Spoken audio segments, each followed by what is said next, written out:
আর আমি শ্রাবণী। রোজকার মতো আজও আমি এসে গেছি তোমাদের গল্প শোনাতে। আজকে আমি তোমাদের লেখক হুমায়ুন আহমেদ মহাশয় লেখা একটি ছোট গল্প, যার নাম হিমুর বিয়ে, এটি শোনাবার চেষ্টা করব। তো বন্ধুরা, তোমাদের প্রথমেই জানাই যে আমি একজন শারীরিক প্রতিবন্ধী। নিজের প্রতিবন্ধকতাকে দূরে সরিয়ে নিজের পরিচয় তৈরি করার লক্ষ্যেই তোমাদের এই গল্প শোনানোর কাজটা শুরু করেছি। এই কাজে আবার সফল হতে গেলে তোমাদের সাপোর্ট খুবই দরকার। তাই আমি তোমাদের রিকোয়েস্ট করছি, প্লিজ তোমরা আমার বলা গল্পগুলো স্কিপ না করে গিয়ে পুরোটা শোনো। আমার চ্যানেলটা সাবস্ক্রাইব করো, ভালো লাগলে লাইক করো, কমেন্ট করো ও একটু শেয়ার করে দাও।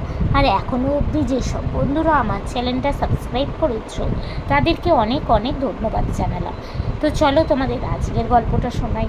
হিমুর বিয়ে, লেখক হুমায়ুন আহমেদ মহাশয়। আমাদের দক্ষিণ হাওয়ার ছাদে অনুষ্ঠান হচ্ছে। আমার সর্বকনিষ্ঠ পুত্র নিশাত হুমায়ুনের নামকরণ অনুষ্ঠান। হইচই হচ্ছে, গান বাজনা হচ্ছে। হঠাৎ আমাদের সবাইকে চমকে দিয়ে অনুষ্ঠানে উপস্থিত হলেন পশ্চিমবঙ্গের বিখ্যাত ঔপন্যাসিক সমরেশ মজুমদার। তিনি ঢাকায় এসেছেন এটা জানি, কোথায় উঠেছেন তা জানতাম না বলে নিমন্ত্রণ করা হয়নি। অনেকদিন পর তাকে দেখে ভালো লাগলো। তিনি তার হাত ধরতেই আমাকে ধমকের গলায় বললেন, আপনি নাকি হিমুকে বিয়ে দিয়েছেন। এটা তো আপনি করতে পারেন না। হিমু কেন বিয়ে করবে? আমি হিমুর বিয়ে দিইনি, একটা বই লিখেছি, আজ হিমুর বিয়ে। বইটিতে হিমু বিয়ে করে ফেলে, জাতীয় পরিস্থিতি তৈরি হয়। বইটির প্রকাশক অন্য প্রকাশ। প্রায় নিয়মিতই তারা বইমেলা উপলক্ষে হিমু বিষয়ক একটা বই পায়। বইটির প্রকাশনা উপলক্ষে নানা আয়োজন করে। এইবার বিয়ের আয়োজন করে পড়ল। একজন পাগড়ি মাথায় বর সাজলো, আর একজন মেয়ে সাজলো বউ। বরকনে অন্য প্রকাশের স্টলে বসে রইল। দর্শকদের আগ্রহ এবং কৌতূহল তুঙ্গ স্পর্শ করল। চারিদিকে দারুণ উত্তেজনা।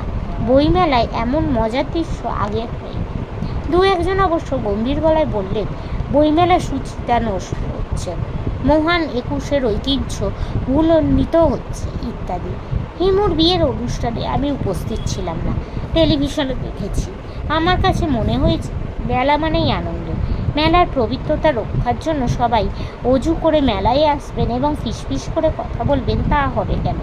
একজন প্রকাশক যদি তার বই প্রমোশনের জন্য কিছু করেন, তাতেই বা দোষ কী? ফাংবুক বইমেলায় দেখেছি রান্নার বই প্রকাশনা উপলক্ষে রান্নার বিপুল আয়োজন। বইয়ের রেসিপি দেখে রান্না হচ্ছে, সবাই মহা আনন্দে খাচ্ছে। একদিকে নাচের জলসা হচ্ছে, একদল ছেলে মেয়ে উদ্দাম নৃত্যে মেতেছে।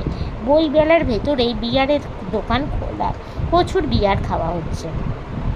থাক এসব কথা, বিবাহ অনুষ্ঠানে ফিরে যায়। হিমুজ হয়েছে সে মৈনাক পর্বতের কাছাকাছি। কোণে ল্যাক সুন্দরী, যথেষ্টই রূপবতী। একদল হিমু গেল রেগে। তারা মৈনাক পর্বতকে হিমু মানতে রাজি নয়। পাল্টা মিছিল শুরু হলো, হিমুর বিয়ে মানি না। অনেক দিন আগে বিশ্বকাপ ফুটবলে আর্জেন্টিনা হেরে গিয়েছিল। আমি তখন মনমোহন সিংয়ের আয়োময় নাটক শুটিংয়ে ব্যস্ত। আর্জেন্টিনার পরাজয়ে বিশাল মিছিল বের হলো। স্লোগান, আর্জেন্টিনার পরাজয় মানি না। তারা জানে মানি না বলে চিৎকার করে গলা ফাটিয়ে ফেললো, কিছু হবে না। তারপরেও তারা স্লোগান দিতে থাকে। জাতিগতভাবে আমরা স্লোগান দিতে ভালোবাসি। বাকের ভাইয়ের ফাঁসি বন্ধ করার জন্য স্লোগান দিয়েছিল, হিমুর বিয়ে বন্ধ করার জন্যও স্লোগান। বেচারা হিমু কি কোনোদিন বিয়ে করতে পারবে না? তার সুখী সুন্দর সংসার হবে না? কোনো শিশু হিমুকে বাবা বলে ডাকবে না? কেন এত নিষ্ঠুর আমরা? নমস্কার। তো বন্ধুরা, আজকের গল্পটা এখানে শেষ হল। তোমাদের যদি ভালো লাগে প্লিজ লাইক করো, আমার চ্যানেলটা সাবস্ক্রাইব করো ও শেয়ার করো। আজকের মতো আমি চললাম, আবার আমি কাল চেষ্টা করব তোমাদের এরকমই কোনো ছোটো গল্প শোনাতে। আজকের মতো টাটা।